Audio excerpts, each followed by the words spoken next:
Hello, hello. Let's do a quick reading on Don Mcgahn. Legend in his own mind. Hero to himself.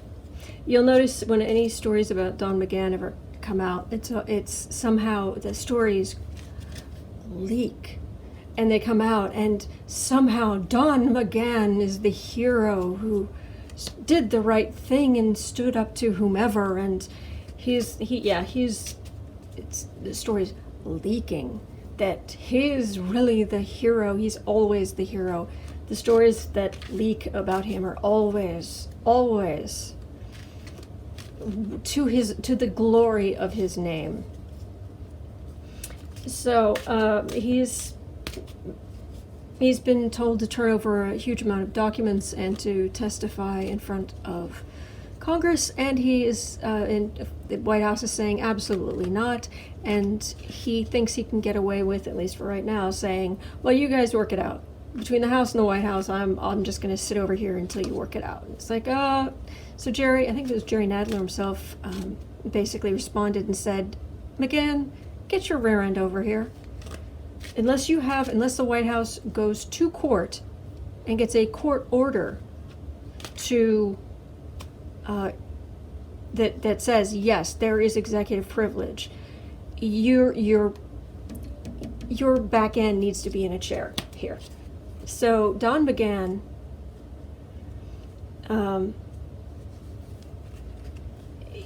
he's a whole different kind of weasel. They're all different flavors of weasel when it comes to the Trump administration. McGahn Trump's a coward. We know that. And he's the kind of coward who will say, oh, he'll fire people. No, he won't. It's hard to fire people. It's extremely difficult, and it's emotionally challenging to fire people. So of course he doesn't do it. He doesn't actually do it. That was just TV nonsense. Don Mcgahn is the hero. He's the man on the white steed, and but being forced to come in and talk, and it's like a deer in the headlights kind of effect. And he's a coward. He's an absolute coward. He worked for the Trump slime family and Trump administration, same thing. And he tried to make himself look good, and he went and told Mueller, he talked to Mueller for hours and told him everything. Of course, making himself look good all the way.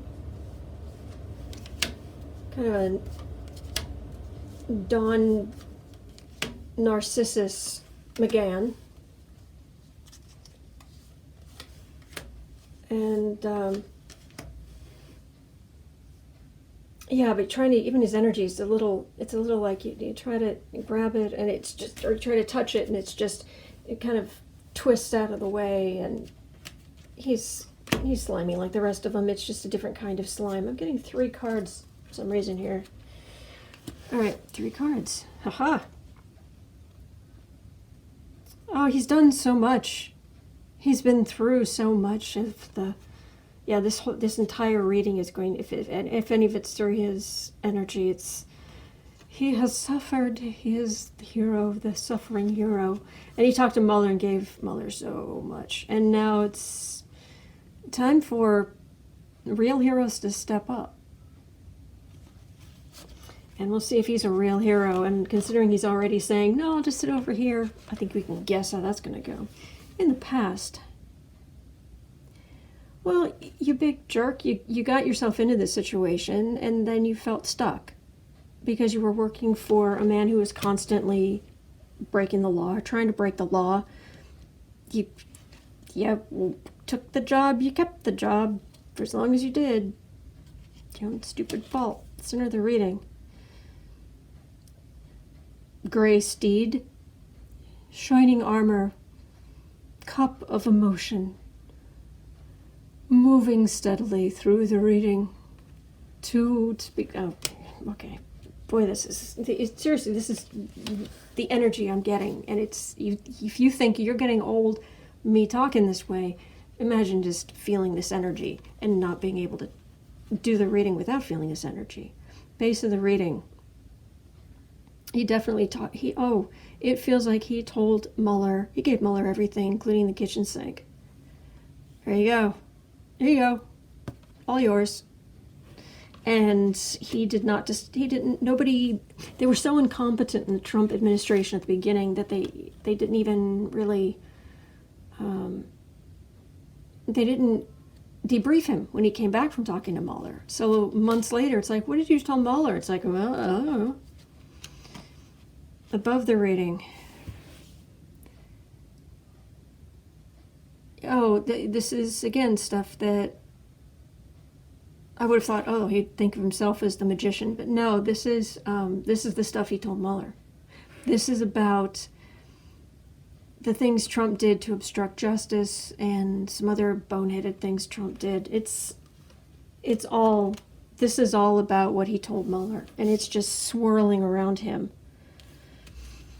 All right, near future.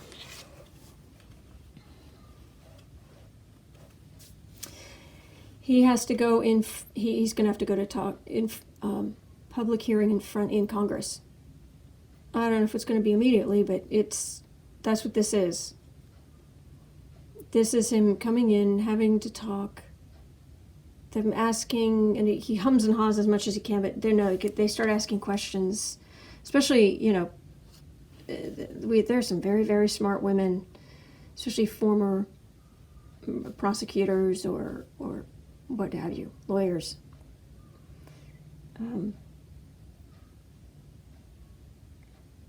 We're gonna get something from him. So we're gonna get information out of him. The public is our side, because I'm a Democrat. I've never had hidden that. And no, my readings are not always in the favor of Democrats. Trust me on that. Home environment. Maybe I can write a book, he's thinking. Maybe I could make some money from this. And of course, as me, as the main character, as the hero. Hopes and fears. This feels like it's tilting more toward the fear.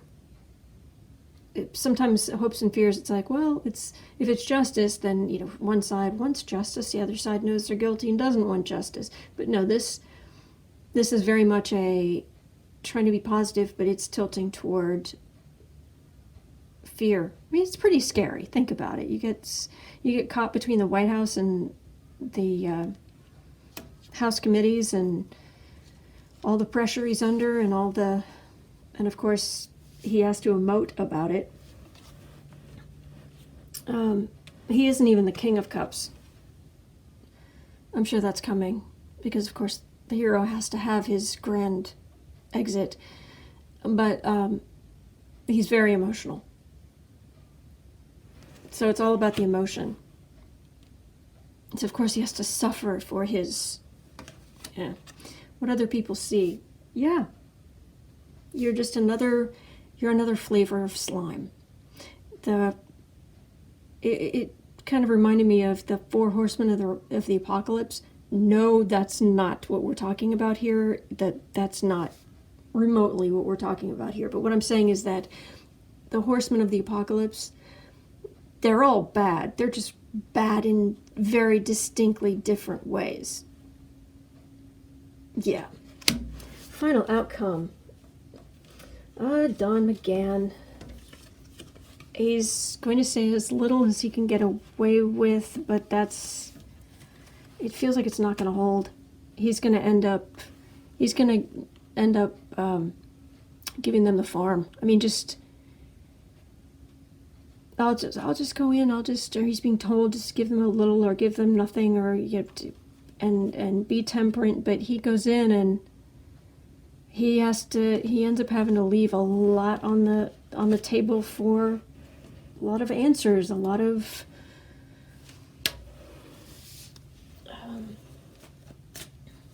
is he going to get in any kind of legal trouble? I don't think he's got the courage. I don't think he's got the courage of conviction to fall on his sword for Trump. Is he going to have any actual, like, legal trouble, like, maybe not prison, but see the inside of a jail? Or isn't there a cell in, like, the back of the House of Representatives or something that hasn't been used in 100 years? That's just a matter of time. And he's caught up in big historic forces. And actually he's disappointed. He's the cloaked figure who is disappointed because he's emoting. He's the main character. And that's what this feels like. It's not even like what's going to happen to him. Well, it doesn't. What matters is that he's not just sad. He is suffering. He's wearing the black cloak of disappointment. It's overblown. Yeah. This, however, this actually feels like Trump supporters who it actually is going to hit quite a few of them that they're paying taxes and Trump has paid nothing. And to a point there was always he did it because it's that way because he's smart and he's in the right industry. But no, there's something that's going to hit at least some of his supporters. It's going to hit them on that level of, we put up with this, we end up paying more taxes, we end up with the corporations pay less and we still lose our jobs, and this jerk has gone all of this time and he's corrupt. They're feeling how left out in the cold they are. With every revelation, it just gets stronger and stronger and stronger. All right, just very quickly here. So I'm not seeing jails necessarily. It's just a bunch of, I was a teenager, obviously.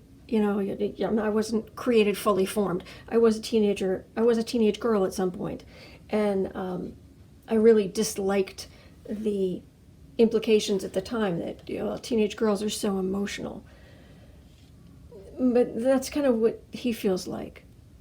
Matter of fact, he feels more emotional than most of the teenage girls I know. Yeah, and there's just more and more cards when they just come out of the deck. It's more and more and more and more and more. More stuff, more information. Because he's caught up in a tide of information, a waterfall that's about to hit. And he's caught up in it. That's what that feels like.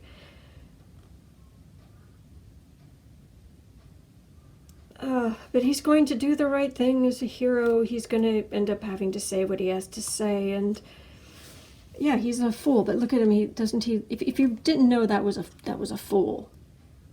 Look at him. His head is held high. He stands in the sun. Has his trusty doggish thing. The neck beside him. He is. No matter how much damage may happen to him, though there is a giant cliff in front of him, but he's basically going to be one of the swords in the beast's back, the metaphorical sword in the back of Trump and his administration. So yeah, it's just another flavor of horseman. It's just another flavor of slime, and that's his.